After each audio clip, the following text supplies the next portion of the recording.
नमस्कार, मी गीताली विनायक मंदाकिनी. मिळून साऱ्याजणी मासिकाची मी संपादक आहे. मिळून साऱ्याजणी मासिकाने विद्याबाळ अध्यासन प्रकल्प 2 सुरू केला आहे. यामध्ये स्त्री चळवळ आणि मी या विषयावरती आपण विविध क्षेत्रातल्या लोकांशी गप्पा मारतोय. आज आपल्याकडे आले आहेत हेमंत जोगळेकर सर. नमस्कार सर. नमस्कार. सगळ्यांना आपल्याला माहीत आहे की हेमंत जोगळेकर सर हे ज्येष्ठ कवी, अतिशय संवेदनशील कवी आहेत.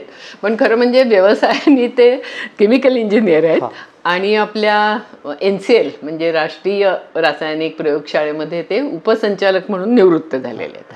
तर आता सर मला तुम्ही सांगा की तुमच्या आयुष्यामध्ये स्त्री चळवळ पहिल्यांदा कधी आली? मी साधारण 1970च्या सुमाराला कवितेला लागलो. ओके. त्यावेळेला स्त्रीमुक्ती हा शब्दसुद्धा फारसा प्रसारात नव्हता. पण त्यावेळेला मला जे काय वाटत होतं किंवा मला जे जाणवत होतं, माझे टोचत होतं, ते माझ्या कवितातून यायला. असं करता करता मी 1976मध्ये का हसतेस ही तुमची अगदी गाजलेली कविता आहे. ती राजस मासिकाने माझ्या 5-6 कविता एकत्र छापल्या. त्याच्यात ही कविता होती. पुढे भारत भवन भोपाळने ही एक कवी भारती म्हणून एक अखिल भारतीय सर्वभाषिक कवी संमेलन केलं होतं. त्यात त्यांनी तिथे मी निमंत्रित होतो आणि मी मराठीचं प्रतिनिधित्व करत होतो. तिथे आलेल्या कवींच्या प्रत्येकाच्या एक एक कविता अशा त्यांनी घेऊन एक पुस्तक काढलं. त्याच्यात ही का हसतेस ही कविता समाविष्ट झाली. तर मी ही का हसतेस सगळ्यांना आवडेल मला ऐकायला.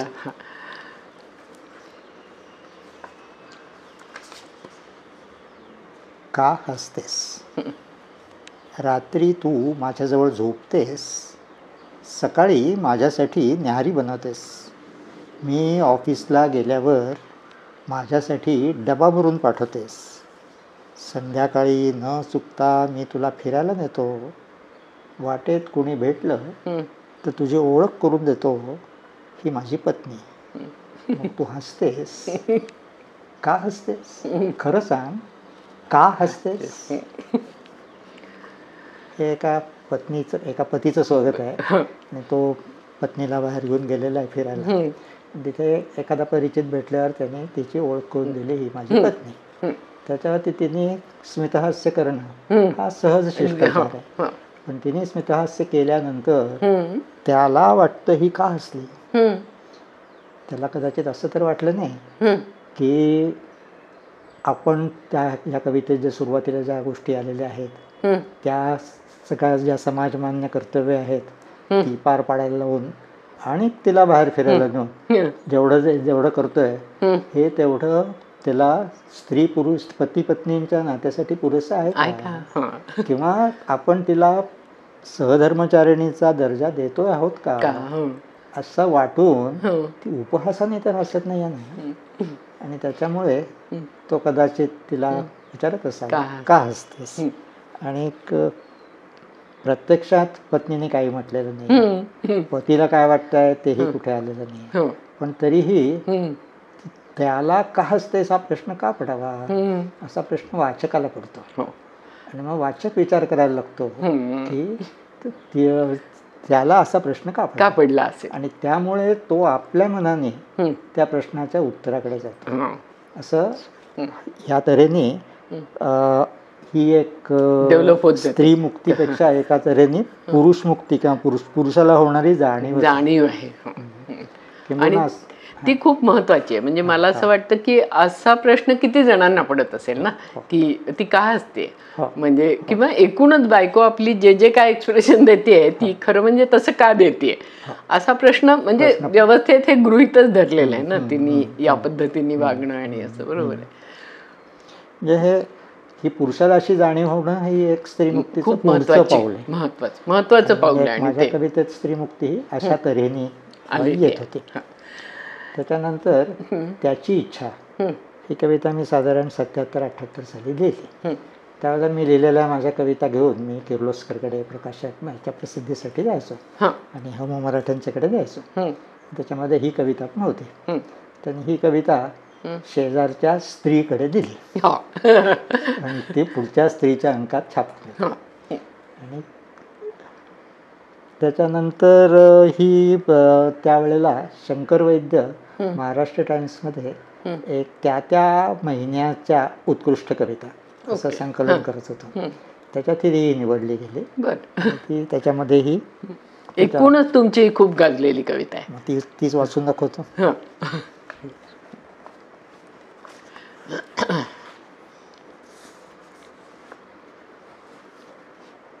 त्याची इच्छा. दिवसभराचे काम करून थकल्यावरती तुम्ही शिरू शकता तुमच्या नवऱ्याच्या कुशीत. त्याची इच्छा असेल तर त्याला झोप येऊन तो तुमच्याकडे पाठ करून झोपेपर्यंत. पण त्याची इच्छा असेल तर तुम्ही करू नका कंटाळा, कारण त्याची इच्छा असते तुम्हाला थोपटून तुमचा शीण घालवण्याची. रात्री मध्येच तुमची छोटी उठल्यावरती तुम्हीच उठा तुमची स्वप्न थांबवून आणि कपडे चढवून थोपटा तिला ती झोपेपर्यंत. पण ती तशीच रडत राहिली तर तिला बाहेर घेऊन जा खेळायला, नाहीतर तुमच्या नवऱ्याची झोप मोड होईल. कारण त्याला जायचे असते दुसऱ्या दिवशी कामावरती. तुमच्या मोठ्याची अन्निक शाळा, अभ्यास, खाणं पिणं, भांडणं सोडवणं झाल्यावरती वेळ काढून त्याला तयार करून द्या भाषण माझी आई. कारण त्याची इच्छा असते व्यासपीठावरून तुमचा गौरव करण्याची. पाहुण्यांचं खाणं पिणं फिरणं केल्यानंतर थोडा वेळ आवर्जून बसा हसून खेळून त्यांच्याशी, कारण त्यांची इच्छा असते तुमच्याशी बोलण्याची, तुमचं कौतुक करण्याची. रेशन, बाजारहाट, बँक, सौजन्य भेटी, नवऱ्याच्या पॅन्टचं तुटलेलं बटन शिवणं, त्याच्याबरोबर नटून थटून अनोळखी पार्टीला जाणं, आणि हे सगळं करून तुम्ही मुद्दाम काढा वेळ तुमची सतार, भरतकाम किंवा लिखाणासाठी, कारण तुमच्या नवऱ्याची इच्छा असते तुमचं व्यक्तिमत्व विकसित करण्याची. फारच छान.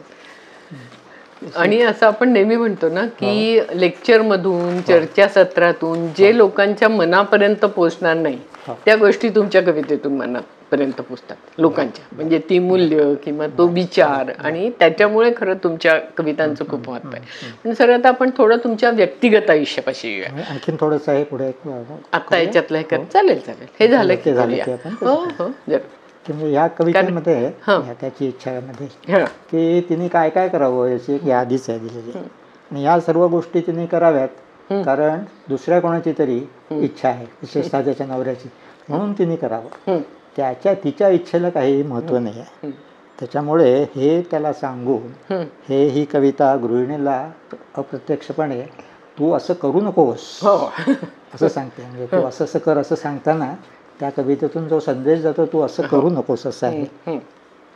एका मोठ्या बहिणी मात्र ही कविता वाचल्यानंतर मला या कवितेत तुम्ही बाईनं कसं वागावं याचा अगदी बरोबर उपदेश केलेला आहे असं सांगितलं होतं. म्हणजे सगळ्याच लोकांना कविता समजते किंवा समजते वेगळ्या. एका कवयित्रीने मात्र अशी कविता एका पुरुषाने लिहावी याच्याबद्दल एक आश्चर्य आनंद किंवा सानंद आश्चर्य व्यक्त केलं होतं. बरोबर बरोबर. आणि त्याच्या पुढे 1979-80 साली ग्रंथालीनं कविता दशकाची हा प्रकल्प हाती घेतला होता. 70च्या सुमाराला जे कविता लिहायला लागले होते आणि त्यांचा अजून एकही संग्रह निघालेला नाही आहे, पण जे येत्या दशकात प्रभावी होतील असं संपादक मंडळाला वाटतं असे 10 कवितांनी निवडून त्यांच्या प्रत्येकी 10 कविता त्या पुस्तकात प्रसिद्ध केलेल्या. आणि त्यात माझी निवड झाली होती. आणि त्याच्यात जी 10 कविता निवडल्या गेल्या होत्या त्याच्यामध्ये का हसतेस, त्याची इच्छा, वारसा या स्त्रीवादी म्हणता येतील अशा कविता होत्या. त्या पुढे माझ्या होड्या संग्रहात पण आल्या. कविता दशकाचे आणि होड्या या संग्रहांच्या प्रस्तावनेमध्ये रमेश तेंडुलकर आणि विजया राजाध्यक्ष यांनी माझ्या कवितांना स्त्री मुक्तीचा संदर्भ असल्याचं म्हटलं. अशा रीतीनं समीक्षकांच्याकडूनही मला मी स्त्रीवादी लिहितो याच्यावरती शिक्कामोर्तब झालं. असं शिक्कामोर्तब होण्याचे आणखीनही 2 प्रसंग घडले. हं, एक माधुरी पुरंदरे यांनी केलेला एक स्त्रीमुक्तीविषयक प्रयोग होता. हं. त्याच्यात त्यांनी माझ्याच अनेक कविता त्यांनी त्याला नाट्यरूप देऊन सादर बरं, केल्या. अरे वा. हं, आणि आता ही कविता दशकाची प्रसिद्ध झालेलं होतं ते हं. कदाचित वेगवेगळ्या ठिकाणी अभ्यासक्रमात बघितलं लागलेलं असणार. असावं. हं, त्याच्यामुळे SNDTने एक स्त्रीमुक्तीविषयक कवितांचं सादरीकरण अशी एक स्पर्धा ठेवली होती. ओके. आणि त्यांनी मला परीक्षक म्हणून बोलवलं. बरं, त्याच्यामध्ये परीक्षक होते मी, विद्याताई आणि अरुणा ढेरे. बरं, आणि अनेक स्पर्धकांनी माझ्याच कविता त्याच्यामध्ये वाचल्या. बरं. आता मी म्हणत असतो की माझ्या स्त्रीमुक्तीच्या कविता मानल्या गेल्या, हं, तरी प्रत्यक्षात मुक्त झालेली स्त्री म्हणजे फार थोड्या कविता मानल्या होत्या. बरोबर. अशीच एक कविता होती लक्ष्मी. हं. ती वाचून दाखवू का? हो हो, जरूर.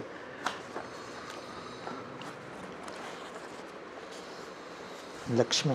हं, बॅग भरून झाल्यावर तिनं एकदा घरावरून नजर फिरवली. हं, गुंतत राहिली तिची नजर एकेका गोष्टीत. हं, हं, भरून आले तिचे डोळे, हं, खाली वळले. लाटा लाटा झाली हं, तिनं रोज पुसलेली फरशी. हं, ती तशीच खाली बसली, हं, जमिनीवर पसरली. हं, किती उबदार वाटला तिला फरशीचा गार स्पर्श. दिसलं तिला वरचं छत हं. किती उंच. वाटलं आढ्यतेनं हसलं. टोचलं तिच्या नजरेला हं. कधीपासून छताला लोंबकळणारं कोळिष्टक. तिरिमिरीत ती उठली. हं. केरसुणीच्या फटक्यासरशी कोळिष्टक झाडून काढलं हं. आणि आपली बॅग उचलून वळून सुद्धा न पाहता हं. तिनं आपलं पाऊल उंबरठ्याबाहेर टाकलं. हं. अशी ती कविता आहे. फार सुंदर, फार सुंदर. आणि म्हणजे ही गृहलक्ष्मी आहे. ती हो, घरावर हो. जीव जगून बसलेली आहे. पण तिला जेव्हा अशी जाणीव होते की या घरात आपलं जीणं कोळिष्टकासारखं झालेलं आहे, हं, तेव्हा ती कोळिष्टकी जाळून काढते आणि स्वतःही निघून जाते. फारच सुंदर आहे. आणि फार सुंदर कविता. मला असं वाटतं की मी मुद्दाम कुठली वैचारिक भूमिका घेऊन कविता लिहित नाही, हं. पण कोणत्याही संवेदनशील व्यक्तीला जाणवावी जाणणार. हं. किंवा टोचावी तशी हो, अशी हो. वस्तुस्थिती हो. माझ्या कवितेतून येत असते. हं. कधी त्याच्यामध्ये पुरुषाची अपराध भावना येते, कधी स्त्रीची घुसमट येते. हं. आणि पुरुषप्रधान व्यवस्थेमध्ये स्त्रीवर कळत न कळत पडत असलेल्या बंधनाची जाणीव करून देणं हं. हे देखील स्त्रीमुक्तीच्या मार्गावरचं एक पाऊलच पाऊलच आहे. आहे. बरोबर. उदाहरण द्यायचं झालं हं. तर एखाद्या कैद्याला जर बेडी घालून नेत असतील पोलीस, हं. तर त्या बेडीचं एक टोक हं. त्याला स्वतःला आपल्या हाताला घालून द्यावं लागतं. बरोबर. तसं स्त्रीला बंधनात ठेवताना स्वतःला. पुरुषावरती बरोबर. बंधन पडत असतं. हो. आणि अशी या बंधनाची जाणीव हं. एका तऱ्हेने पुरुष मुक्तीकडे नेऊ शकते. बरोबर. आणि मला असं वाटतं की माझी जाणीव माझी कविता हं. अशी जाणीव आणून देते. ते हां. आणि स्त्रीमुक्ती म्हणूया, पुरुष मुक्ती म्हणूया, मानवमुक्तीचं आहे ऐकून. पण एकूण रवींद्र म्हणजे तुम्ही म्हणता त्याचप्रमाणे रवींद्र रुक्मिणी पंढरीनाथ यांनी माझ्या कवितेमध्ये मानव्य भान जागृत करणारी माझी कविता आहे असं म्हटलं. बरोबर. म्हणजे माणूस पण जागा होणार सगळ्या दोघांचे. हे माझ्या कवितेला कॉन्ट्रीब्युशन आहे असं हां. त्यांचं म्हणणं होतं. त्यांचं. बरोबर. सही माझा कविता लेखनाचा आणि कविता लेखनातून स्त्री चळवळ त्याच्याशी जोडलं जाण्याचा असा हा प्रवास आहे. हं. तर आता ज्या तुमच्या कविता होणं हां याच्या मागे जसं आपण नेहमी म्हणतो की आपल्या जडणघडणीत बालपणाचा फार मोठा हे असतो, त्याच्यामुळे तुमचं बालपण कसं गेलं, आई वडील कसे होते, त्यांचं सहजीवन वगैरे अशा गोष्टी जरा समजून घ्यायला आवडेल. हो, जरूर जरूर जरूर. आणि माझ्या घरी साहित्यिक वारसा जरी मला मिळाला नाही, तरी वैचारिक आणि सांस्कृतिक समृद्धी भरपूर मिळाली. बरं. आणि माझे वडील होते ते सिव्हिल इंजिनियर होते. ते सांगलीच्या वालचंद कॉलेजमध्ये प्रोफेसर होते. बरं. आईने MA MD केलं होतं आणि ती सांगलीला असताना तिथे प्री प्रायमरी ट्रेनिंग कॉलेज तिने सुरू केलं होतं. ते चालवत होते. ओके. आणि घरामध्ये पुस्तकं भरपूर होती आणि पुस्तकांचं वातावरण होतं. आणि त्या वातावरणातच मी वाढत गेलो. पण आई वडिलांचं सहजीवन कसं होतं, म्हणजे ज्या यांनी स्त्री चळवळीच्या संदर्भात आपण बोलतोय किंवा स्त्री पुरुष समता, आई वडिलांचं लग्न 1939 साली झालं. हो. बरोबर. पण त्यावेळेला त्या दोघांनी आम्हाला एकमेकांशी बोलायचं आहे. बर. हा. असं म्हटलं होतं. हा. ते एकमेकांशी बोलले होते. हं. आणि एक असं झालं की त्या काळाप्रमाणे माझ्या आजोबांना हं. काहीतरी हुंडा मिळावा अरे. असं वाटत होतं. हां. आणि त्यांनी त्याच्या ते हुंड्याची मागणी केली हां. आणि ते लग्न फिसकटलं. लग्न फिसकटलं. हां. बर. तर माझ्या वडिलांनी आधीच सांगितलं होतं आईला की तू नोटीस देऊन ठेव. हां. मी नोटीस दिलेली होती हां. आणि त्यांनी दोघांनी जाऊन ओ, रजिस्टर अरे वा. बर. असं करून म्हणजे वडिलांच्या याच्यामध्ये हे होतं जे तुमच्या कवितेत दिसतंय. आणि त्याच्यात माझ्या आईला पुढे शिकण्यासाठी त्यावेळेला ती एंट्री झालेली होती. बर. तिला पूर्ण प्रोत्साहन माझ्या वडिलांनी दिलं. बर. म्हणाले की तू माहेरी राहा. हां. ते ठाण्याला होते त्यावेळेला, ठाण्याला डिस्ट्रिक्ट बोर्डात नोकरी करत होते. हां. आणि ते तुझं पूर्ण कर असं करून तिने BA पूर्ण केलं. हं. नंतर पुढे MA वगैरे सगळं संसारामध्ये होत गेलं. असं त्यांचं झालं. पण म्हणजे बघत असताना तुम्हाला वडिलांची ही एका अर्थाने संवेदनशीलता किंवा माणूस म्हणून बायकोकडे बघणं असं दिसत होतं. आणि आई काय विचाराची होती? का आई ट्रॅडिशनल होती जास्ती? नाही, आई सुद्धा मोकळ्या विचाराची होती. हां. त्यावेळेला काही असं वेगळं काही आपण त्याच्यामध्ये आपल्याला करायला म्हणजे आपल्यावरती काही अन्याय होतोय असं वाटण्याचं काही त्याच्यामध्ये नव्हतं. तिला पर्सनली नव्हतं. संसार हे असल्यामुळे म्हणजे आई वडील आणि 2 मुलं. तुम्हाला भाऊ होता का? बहीण आहे. मग तिथे कधी जाणवलं मुलगा मुलगी वाढवताना आई बाबांचं? मला नाही जाणवलं. तुम्हाला पण ती म्हणते का? ती पण नाही म्हणत, पण बाहेरचे लोक म्हणायचे. हो, काय म्हणून? की अरे त्यांच्याकडे पार्शालिटी आहे बरं का. हो का? कारण म्हणजे ती नसावी तसं गृहीत होतं म्हणजे तुमच्या घरात विशेषतः. बर. पण मला नाही जाणवली. पण कुठल्या अंगाने त्यांचं म्हणणं होतं लोकांचं? काय कदाचित असं असेल की एखादी गोष्ट म्हणजे मी लहान होतो म्हणून मुलगा आणि मुलगी म्हणून नसेल, तो लहान आहे त्याला दे. एखादी गोष्ट दोघांनाही हवी असेल तर ती तू त्याला दे असं म्हटलं गेलं. त्यामुळे ती माझ्यापेक्षा बरीच मोठी होती. माझ्यापेक्षा ती 7-8 वर्षांनी मोठी. ओके. हां. त्याच्यामुळे तिला दरवेळेला लहान आहे तुम्ही असं झालं. नंतर तुमचं लग्न कसं ठरलं आणि तिथे काय विचार होता? की माझे वडील वारले. त्याच्यानंतर आम्ही मग तुम्ही लहान असतानाच म्हणजे मी SSC ला होतो. त्याच्यानंतर आम्ही तिथून पुण्याहून सांगलीहून पुण्याला आलो. मग आईने टिळक कॉलेज ऑफ एज्युकेशन मध्ये नोकरी केली. ती नोकरी करत होती. माझं शिक्षण चालू होतं. मी त्याच्यानंतर IITत शिकलो. त्याच्यानंतर 1-2 वर्ष मी मुंबईत नोकरी केली असेल. पण त्याच्यानंतर मी पुण्याला चाललो. म्हणजे 74 सालापासून NCL नाही पुण्यात. ओके. त्याच्या आधी हिंदुस्तान अँटीबायोटिक्स मध्ये. हो. हां. बरोबर. आणि बहीण किती शिकली मग? बहीण माझी BA झाली होती. MAच्या टर्म्स भरत होती. पण पुढे तिने एक लग्न झाल्यानंतर काही पुढे तिचं केलं नाही त्याच्यात. बर. ओके. आणि मग तिचं कसं, ती तुमच्या कवितांकडे कसं बघते? किंवा तिला इंटरेस्ट नाहीये फारसा? माझ्या कविता म्हणूनच. बर. पण म्हणजे ती म्हणते की मला काही सगळ्यात समजतात तुझ्या कविता. असं नाही. अशा तऱ्हेची गोष्ट. तितका खोलवरचा अर्थ कळतोच असं नाही. ओके. आणि लग्न तुमचं? लग्न माझं झालं ते म्हणजे ठरवून अशा तऱ्हेने झालं. बघून अशा तऱ्हेने झालं. आणि माझी बायको त्यावेळेला तिने BSc केलेलं होतं. आणि लग्न झाल्यावर त्यावेळेला तिला BDS करायचं होतं. पण ते मुंबईत होतं. आणि लग्न झाल्यानंतर काही संसार करायचा असं म्हणून मग काही ते पुढे ते कंटिन्यू झालं नाही. पुढे मग संसार एवढंच त्याचं हे राहिलं. नोकरी अशी त्यांनी कधी केली नाही. ओके. पण नोकरी व्यतिरिक्त त्यांनी बऱ्याच गोष्टी केल्या. बरं. काय त्यांनी म्हणजे आता एकतर घरकाम हे पुरणार 24 तास अक्षरशः. किंवा मुलींना तुम्हाला किती? 2 का 3 मुली? 3 मुली. ओके. 3 मुली म्हणजे तिसऱ्या मुलग्यासाठी झालेली का असं काही नाही? एकूण झाले असं.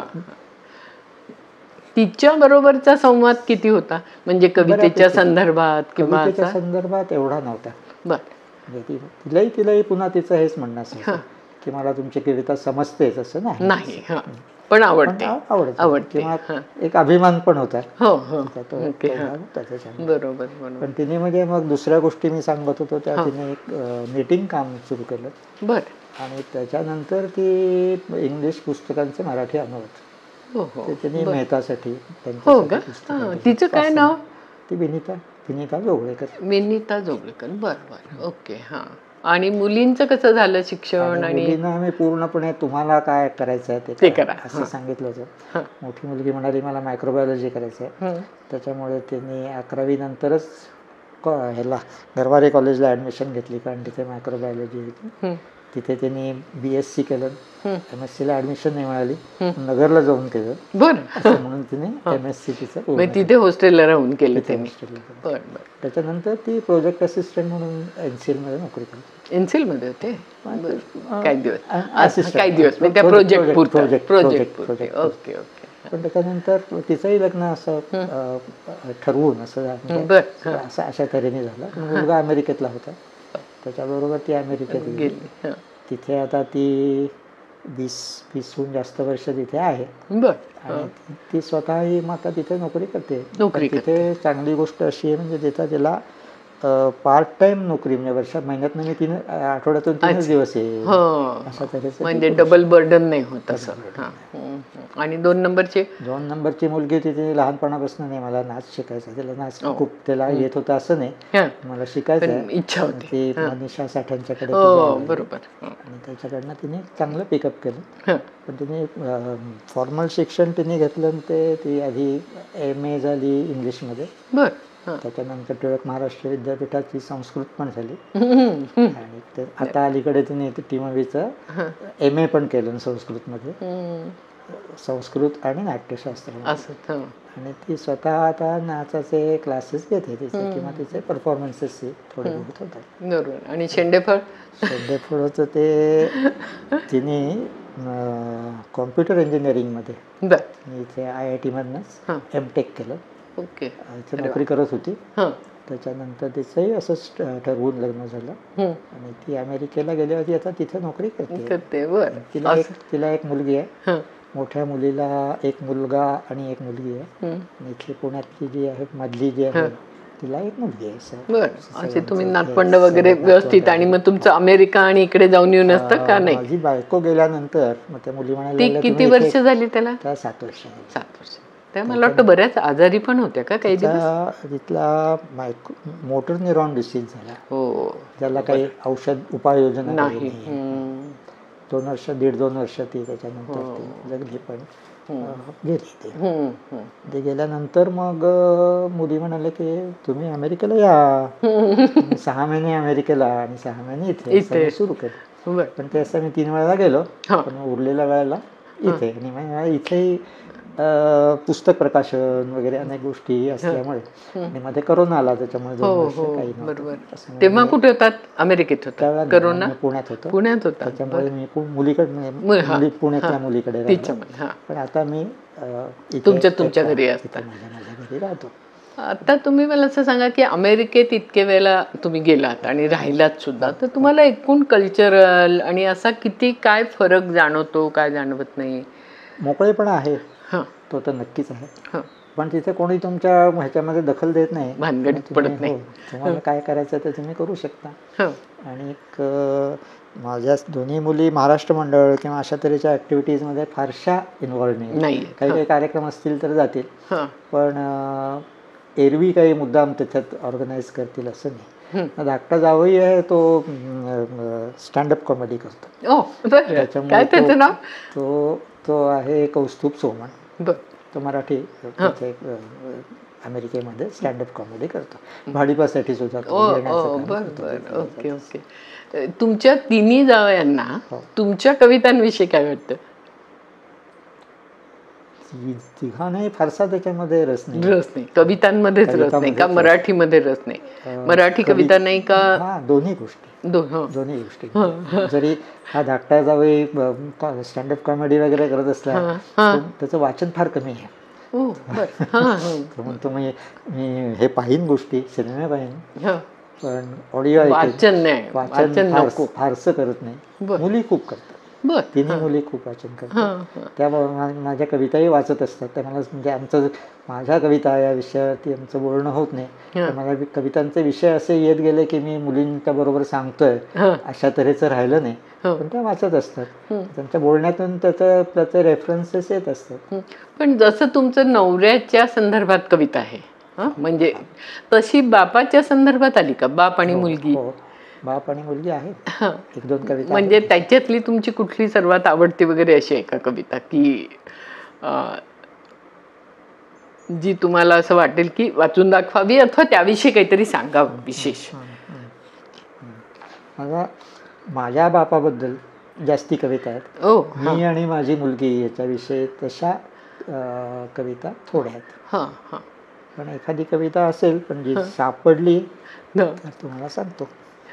म्हणजे मला थोडं असं वाटलं की कवितांचं ओरिजिन असं तुम्ही स्वतः कधी शोधायला गेलात की का बरं ही मला झाली असेल कविता, किंवा असं मला काहीतरी विचारत म्हणजे एक तर अनुभवातून, दुसऱ्याच्या अनुभवातून किंवा इमॅजिनेशन, या तीनचं व्यामिश्र असतं तसं. म्हणजे एक असं सांगता येत नाही त्याच्यातलं. बरोबर.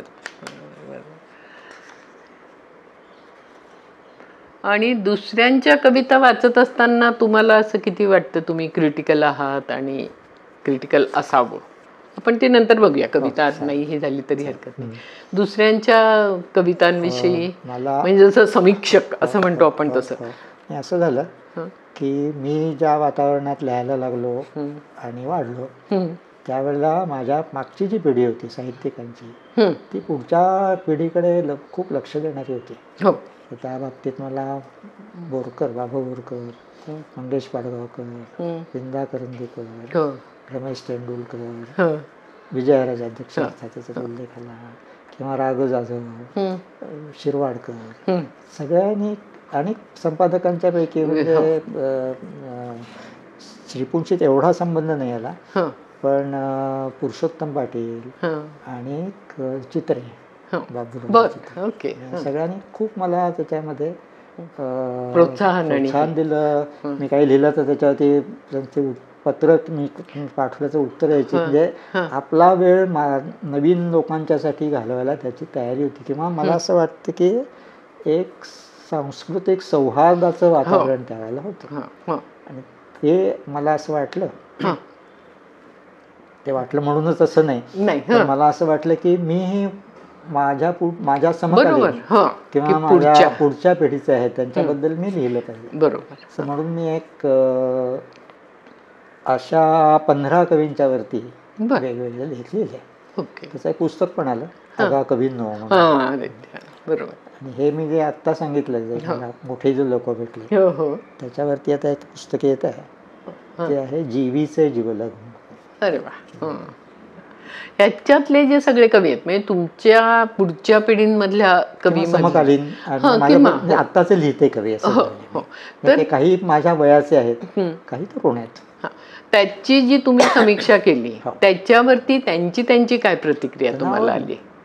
त्यात असं असतं की कवींच्याकडे फारसं लक्ष दिलं जात नाही, त्याच्यामुळे कोणी आपल्याकडे लक्ष देतोय, आपली कविता वाचतोय, त्याचंही त्यांना त्याच्यामध्ये हे असतं. आणि माझे जे लेख लिहिले गेले ते जास्ती करून मला आवडले होते कवी, किंवा हे कवी लोकांच्या समोर आले पाहिजेत असं मला वाटत होतं. त्याच्यावरती मग मी, आणि पण समीक्षक त्यांच्याकडे लक्ष देत नाहीत किंवा आत्ताच्या समीक्षेच्या भाषेमध्ये पुरेसं व्यवस्थित त्याच्याबद्दल लिहिलं जात नाही असं वाटून मी हे लिहिलेले. त्याच्यामुळे त्यांना ते अप्रिशिएट पण झाले, त्यांना खूपच अप्रिशिएट. आता मला एक माझं पर्सनल म्हणून विचारायचं आहे, म्हणजे या तर सगळ्या खूप तुमच्या कविता आवडतातच, काही प्रश्नच नाही, म्हणजे सगळ्यात ज्या स्त्रीवादी आहेत त्या आणि एकूणच सगळ्या. पण मला अगदी आठवत आहे की 74-75 साली असेल ते, होड्या तुमची कविता होती आणि आम्ही कुठतरी गावाला चाललो होतो आणि TV वरती ती चालली होती. तर मला इतकी गंमत वाटली की या कवितेत खरं काहीच नाहीये असं एकीकडे वाटलं, आणि ती इतकी मनाला भावली की सारखी माझ्या तोंडात तीच कविता येत होती. म्हणजे माझी मुलगी लहान होती तेव्हा आम्ही तिला ती कविता म्हणून दाखवायचो. तर अशी काय गंमत असते असं तुम्हाला वाटतं, विशेषतः होड्यांच्या संदर्भात तुम्ही काय म्हणाल? एक तर त्याच्यामध्ये हे ध्रुवपदासारखी गोष्ट येत राहते आणि ती लयबद्ध असल्यामुळे त्याच्यामध्ये ती येत असेल. दुसरं असं मला होड्या कवितेच्या बाबतीत असं वाटतं, त्याच्यामध्ये एका पौगंडावस्थेतल्या किंवा जो तारुण्यात पदार्पण करणाऱ्या मुलाची कविता आहे आणि त्याला कम्युनिकेट करायचं पण त्याला करता येत नाही. आणि ते त्या संपूर्ण कवितावर त्याला तो स्पष्टपणे ते कुठे ते येत नाही, त्याला काय वाटतं. एक्झॅक्टली. त्याचं सगळं लक्ष तिच्याकडेच आहे हे येत राहतं. हो. आणि म्हणजे तो शेवटी म्हणतो की तिने सगळ्यांना टाटा करते, नंतर काही म्हणतच नाही. हो. तिथं मग पुन्हा होड्याची प्रतिमा आहे तिची. हो. पाऊस ना पडलाच नाही, होड्याना पाणी ना वाहिलंच नाही, होड्यानं सोडल्याच नाही, होड्यानं केल्याच नाही, पण मला पुष्कळ ओढायचं. म्हणून तो स्वतःला समजावत राहतो की नाही, की मला जर संधी मिळाली असती तर मी कम्युनिकेट करू शकलो. मला असं वाटतं की हा जो त्याच्यातला निवेदक आहे त्याच्याशी प्रत्येकजण रिलेट होऊ शकतो. प्रत्येक जणांनी आयुष्यामध्ये काहीतरी त्याला मिळवायचं असतं, काहीतरी वेगवेगळ्या बाबतीतलं असतं, पण ते जमत नाही त्याला. बरोबर. मग तो नाही, मला संधी नाही मिळाली म्हणून असं झालं असं. तो त्याच्याशी एक तऱ्हेने तो स्वतःला आयडेंटिफाय करू शकत असावा. दुसरं मला एक असं म्हणजे पर्सनल व्यक्तित्व म्हणा किंवा अशा याने तुम्ही तसे अबोल आहात का? म्हणजे तुम्ही अबोल आणि शांत असे, म्हणजे माझ्या डोक्यात तर ते आहे. NCL मध्ये मी तुम्हाला बऱ्याच वेळेला बघितलंय आणि असं सगळ्याच्यात. तर मला नेहमी असं वाटलं की तो जो तुमचा अबोलपणा आहे, ती जी शांतता आहे, त्याच्यामुळे तुम्ही जास्ती खोलात शिरू, म्हणजे म्हणून प्रत्येक शांत आणि अबोल माणूस कविता करेलच असं नाही माझं म्हणणं, पण मला असं वाटतं त्या तुमच्या व्यक्तित्वाचा फायदा तुम्हाला खोलवर च्या कविता आणि असं जास्त संवेदनशीलपणे बघणं लोकांकडे आणि बघणं, म्हणजे पुढे त्याच्याशी इमिजिएट तुम्ही काही बोलत नाही ना, म्हणजे समजा तुम्ही कोणाकडे बघत असाल तर तुम्ही ऑब्झर्व करता ते आणि अनेक वर्षांनी सुद्धा कुठेतरी ते आणि मग ते डेप्थ मध्ये सुद्धा येतं. म्हणजे तो जो आपण ठहराव म्हणतो, जो आता दिसत नाही कुठे जास्ती, सगळेजण एकदम घाईघाईतच आहेत, म्हणजे प्रतिक्रिया देण्याच्या, बोलण्याच्या, सगळ्या ह्याच्या.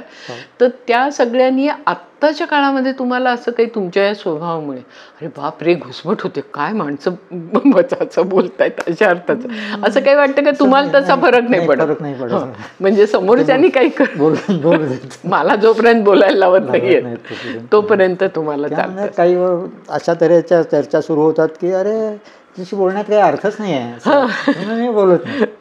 म्हणजे तिथे काही त्याच्यात म्हणजे चर्चा करायला आपल्याकडे कॉमन मुद्दा असावा, कॉमन प्लॅटफॉर्म असावा. बरोबर. असं नसतंच. अशी जर स्थिती असेल तर तिथे मी बोलतच नाही असं होतं. आणि मग या म्हणजे याच्यामध्ये अजून एक पर्सनल की न बोलणं या सगळ्या याच्यात पत्नीबरोबर असताना कधीतरी ती चांगली दिसतेय, तुझी साडी चांगली आहे असं तुम्ही कधी म्हटलं असाल का, अशी मला संशय आहे. म्हणजे मला माहित नाही, तुम्ही सांगू शकाल ते? नाही म्हटलं. म्हणजे मला थोडं ते वाटतं की असा जो आपला एक स्वभावाचा भाग बनून जातो ना, की म्हणजे एक्सप्रेस त्या अर्थाने तुम्ही एक्सप्रेस नाही करत ना, म्हणजे आपण आहोत दोघं तर तुम्ही काय एक्सप्रेस करून तसं नाही, नंतर काहीतरी म्हणाल माझ्याविषयी, पण आत्ता आपण बोलत असताना असं मला फिलिंग येतं की अरे काय बुवा यांना वाटतंय आपल्याविषयी, काही वाटते का नाही पासून असं जे असतं. तर याचा तुम्ही कधी विचार केला का की अरे आपल्या पर्सनॅलिटीमध्ये राहून गेले बरं का, कारण म्हणजे तुम्ही केमिकल इंजिनियर असण्याशी मी ह्या जोडण्याचा अशासाठी प्रयत्न करते की मला असं वाटतं की इमोशनल इंटेलिजन्स हा जो मुद्दा आहे हा आपल्या व्यवस्थेत पुरुषाला जास्ती शिकवलेला नाही आहे. जितका तो बाईला अगदी फारच ठाकून ठोकून सारखं, म्हणजे की मग तो खरंच इमोशनल इंटेलिजन्स म्हणायचं का काय इथपर्यंत ते जातं, पण ते बाईच्या बाबतीत मात्र खूप होतं आणि पुरुषाच्या मात्र नाही, म्हणजे उलटच आहे, ते थोडंसं मारलंच जातं की नाही बोलायचं जास्ती, नाही म्हणायचं काही, माझ्या मनात काय येत आहे, मला भीती वाटते का, रडू येते का, काहीच बोलायचं नाही. तर तसा तुम्ही पुरुषत्वाच्या अंगाने किंवा स्त्रीत्वाच्या अंगाने एक सामाजिक साचेबद्धपणा अशा यांनी विचार म्हणून किती करता, म्हणजे तुमच्या कवितेतून तो सगळा दिसतो, पण म्हणजे तशा अर्थानेच काही कथा किंवा अशा भागात तुम्ही कधी गेलेले नाहीत मला वाटतं ना, का लिहिता थोड्याशा एखाद दुसरी, तुम्हाला असं वाटतं ती लिहावी म्हणून, म्हणजे कविता कुठेतरी कमी, म्हणजे काही वेळेला लोक असं म्हणतात ना की लेंथ वाईज कमी पडते कविता, म्हणून मग कथा, मग ती कमी पडते, मग कादंबरी, असं थोडं जे होतं तसं तुम्हाला कधी वाटलं? नाही, मला कथा लिहावी असं वाटलं नाही, पण कधीतरी लिहिली, पण लिहिली कधीतरी ना. कुठली कथा होती ती? स्फटिक म्हणून होती, ती तुमच्याकडेच आली होती. हो ना, सॉरी मला आठवत नाही. बरोबर, ओके. त्याच्यात मला असं वाटलं की ह्याच्यात सगळं डिस्क्रिप्टिव्ह होत आहे, हो तिथे पण कथा करावी हां अशा म्हणून अशा तऱ्हेने ती कथेकडे आली. अगदी सुरुवात मी केली लिहायला त्यावेळेला मी स्फुट गद्य लिहित होतो. बरं छोटं छोटं असायचं एका दुसऱ्या पानाचं, हां पण ते काही कोणाला संपादकाला काही कोणाला पटलं अपील नाही अपील नाही झालं. म्हणजे असं लक्षात आलं की माझ्या लिखाणामध्ये ते जास्त कवितेकडे जाणार आहे, ते गद्य होत नाही. नाही बरोबर त्याच्यामुळे ते गद्य म्हणून ते त्याला आता एक काय असतं की कवितेचा वाचक थोडासा त्याच्याकडे बघायला तयार असतो, त्याच्यात जी सूचकता आहे हो किंवा काय सांगितलं आहे तिथे ते विचार करून त्याच्यावरती हे होऊ शकतं. कथेच्या बाबतीत तसं होत नाही. तुम्ही कथा वाचून टाकलीत काही समजली नाही जाऊ दे असं होईल किंवा त्याच्यात काय आहे असं कदाचित काही काही लेखकांचं होत असेल असं, पण बऱ्याच वेळेला असं होत नाही. त्याच्यामुळे ते छोटे छोटे जे स्फुट होती त्याच्यात त्या कविता जास्त असल्यामुळे तिकडे ते कोणाला ते अपीलिंग वाटलं नसावं आणि नंतरही मी ते पुढे फार परस्यू करावं असं नाही वाटलं. आणि तुम्ही नाटक सिनेमे बघणं असं किती करता? मी सिनेमे खूप बघतो. बर मी तर नॅशनल फिल्म आर्काईव्हचा मेंबर आहे, त्याच्यामुळे शनिवारी सिनेमा बघायचा.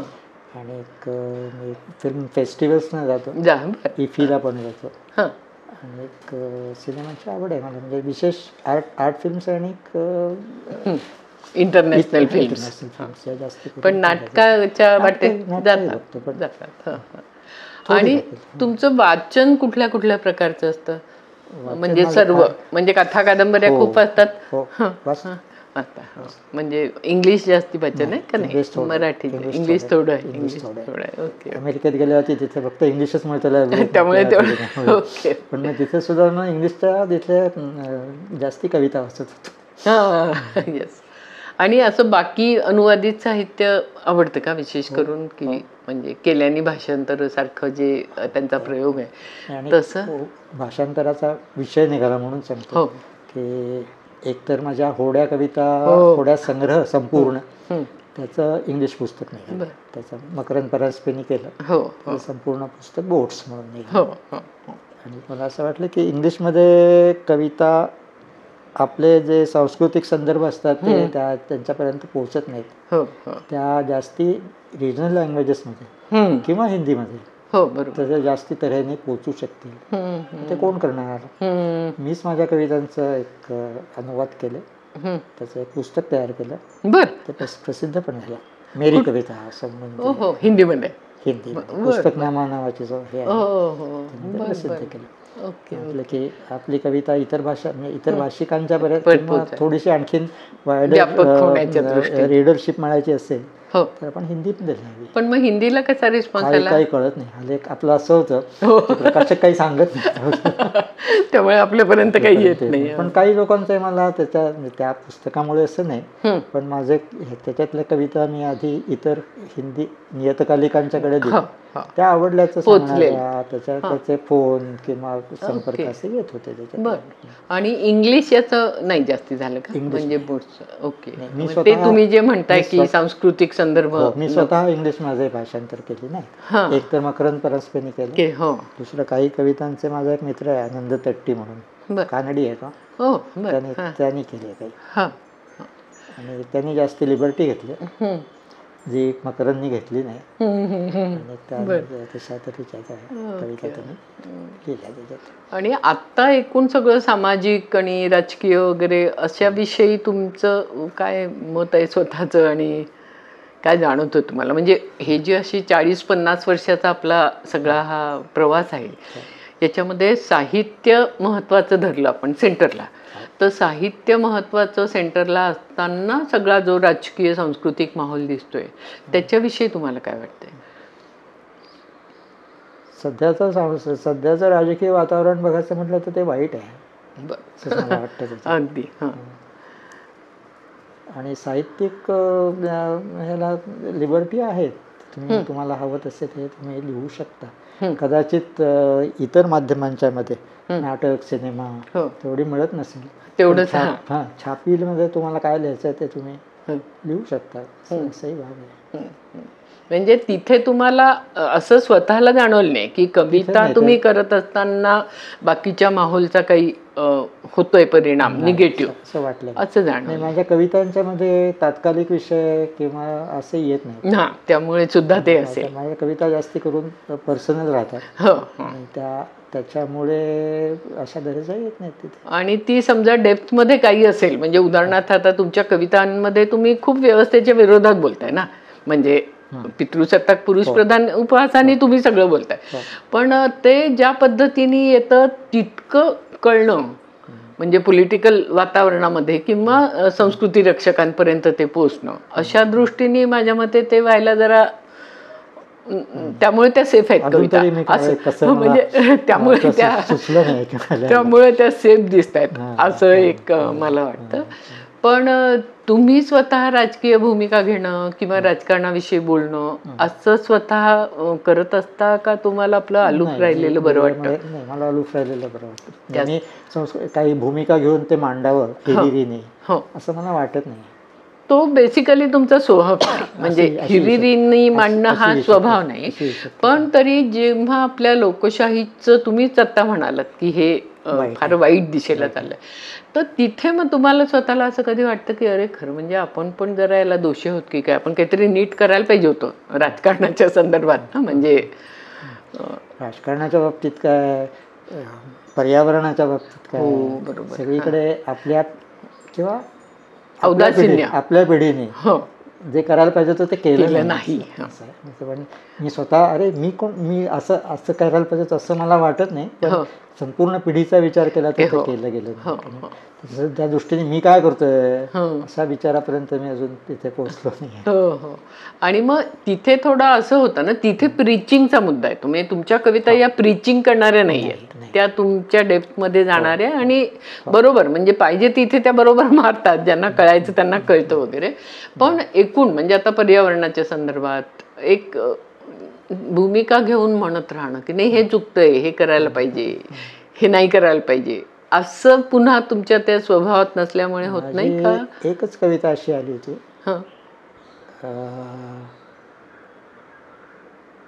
ती होती 3 men in a boat. बर, ती वाचून नको? हो, 3 men in a boat.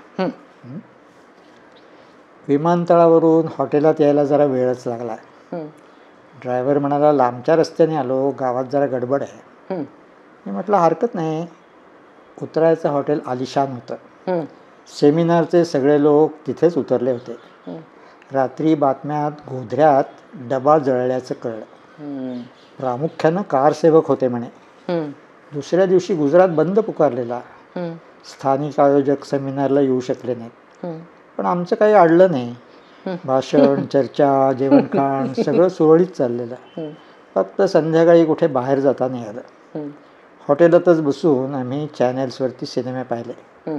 दुसऱ्या दिवशी खरं तर मला परतायचं होतं, पण भारत बंदची बातमी होती. सगळेच म्हणाले आरामात इथेच राहू सरकारी खर्चानं. मी पण जाणं पुढे ढकललं. एका दिवसानं गावागावात दंगली म्हणे पेटल्या होत्या. मी म्हटलं मुख्यमंत्र्यांना जावं लागेल. गुजरातीतला एक म्हणाला भ्रम आहे तुमचा, या दंगलीनं त्यांचं स्थान अधिकच पक्क होईल. दिल्लीवाला म्हणाला आणि आम्हाला आणखी काही दिवस आरामात राहता येईल. सगळे हसले. रात्री हॉटेलचं रेस्टॉरंट बंद होतं. खोलीतच जेवण मागवलं. मेनूमध्ये डेझर्ट म्हणून 3 men in a boat नाव होतं. कुतूहल म्हणून ते मागवलं. होडीच्या आकाराच्या बाऊलमध्ये चिरलेली फळं, 3 स्वादाचे आईस्क्रीमचे तिरंगी गोळे होते. फडशा पाडला. दुसऱ्या दिवशी मला जाणं भाग होतं. भल्या पहाटे फ्लाईट होती. हॉटेलवाल्यानं कर्फ्यूतून जाण्यासाठी पास आणि गाडी दिली. चेकआउट करताना रात्रीच्या जेवणाचे पैसे मागितले. मी म्हणालो आयोजक पैसे देतील. तो म्हणाला खोलीतल्या खाण्याचं बिल पाहुण्याने द्यायचं. मुकाट्यानं बिल दिलं. बिन दुधाचा चहा आणखीनच कडू लागला. वाटेत शुकशुकाट होता. कुठे दंगल दिसत नव्हती. दंगलीतून चाललोय म्हणून आपण किती शूर असं स्वतःलाच वाटलं. विमानतळावर गर्दी होती. कुटुंब कबिला घेऊन जाणारे लोक होते स्तब्ध चेहऱ्यातले. विमान उडालं. खोल खाली दिसत होता शांत गुजरात. हम्म. पुढे कित्येक दिवस वर्तमानपत्र भडकलेली राहिली दंगलीच्या बातम्यांनी. हम्म. इतके जळाले, तितके भोसकले, हम्म. फक्त माझ्या घशाशी येत राहिले 3 men in a boat, हम्म. चाखत माखत खाल्लेले. छान, फारच छान.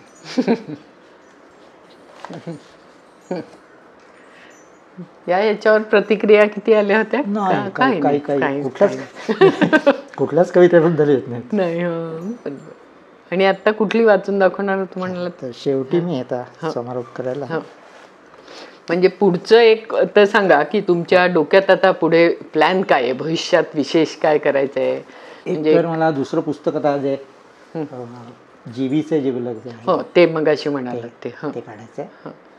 आणि एक दुसरं एक जे काय आतापर्यंत आणखीन जे साचल्यात कविता ज्या प्रकाशित उरलेल्या आयुष्यात हा माझा मागचा संग्रह. ओके. त्याच्यानंतरच्या ज्या कविता आहेत त्याचा संग्रह तयार ते अजून पुरेसं त्याचं हे झालेलं.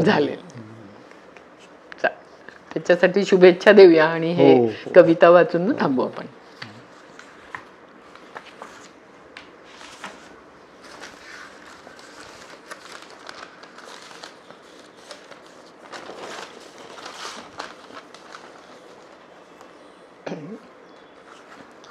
आता आपण स्त्रीमुक्ती पुरुषमुक्ती याच्याबद्दल बोललो. पण मला असं वाटतं की स्त्रीमुक्ती पुरुषमुक्ती यापेक्षा कविता ही आत्मसाक्षात्कार घडवत असते. ओके.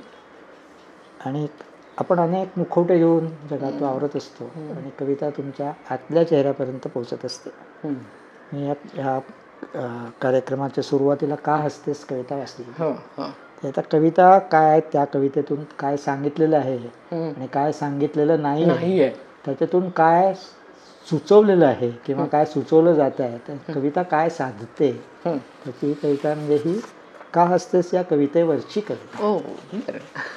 ही कविता वाचतो आणि थांबूया. कवितेच्या सुरुवातीसच मी जाहीर करतो की रात्री तू माझ्याजवळ झोपतेस. वाचक गृहीत धरू शकतात तदनुषंगिक गोष्टी तू करीत असल्याचं, पण कविता देत नाही कशाचीच कबुली. करत असशील किंवा नसशीलही, कवितेत सर्व पर्याय खुले राहतात. मग मी सांगतो दिवसभर तू माझ्यासाठी करत असलेल्या 2 गोष्टी. तुझ्या दिवसभराच्या कामाच्या रगाड्याबद्दल कविता बाळगू शकते संपूर्ण मौन. कवितेत संध्याकाळ झाली की न चुकता मी तुला फिरायला नेतो.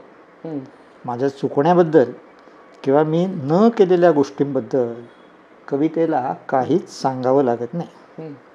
वाटेत तुझी कुणा तिराईत अशी ओळख करून दिली ही माझी पत्नी की हसण्याखेरीज तू काहीच करू शकत नाहीस कवितेत.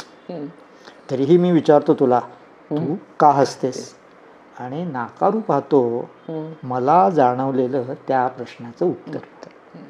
तुला खरं सांग असं बजावीत. मला हेही माहीत हसताना तू काहीच सांगू शकणार नाहीस आणि तुझं हसणं संपण्याच्या आतच संपवून टाकतो कविता. तरीही कविता काढून टाकते जाता जाता तुझ्या माझ्या नात्याच्या तोंडावरचा स्मिताचा मुखवटा कायमचा. खूपच छान आहे. तुमच्या पुढच्या सगळ्या प्रवासाला खूप शुभेच्छा देऊया आणि धन्यवाद. तुम्ही आलात, खूप छान वाटलं, चांगल्या गप्पा मारता आल्या. आमचा हा व्हिडिओ तुम्हाला आवडला असेल तर लाईक करा, शेअर करा आणि मिळून साऱ्या जणीचं यूट्यूब चॅनेल सबस्क्राईब करा. धन्यवाद.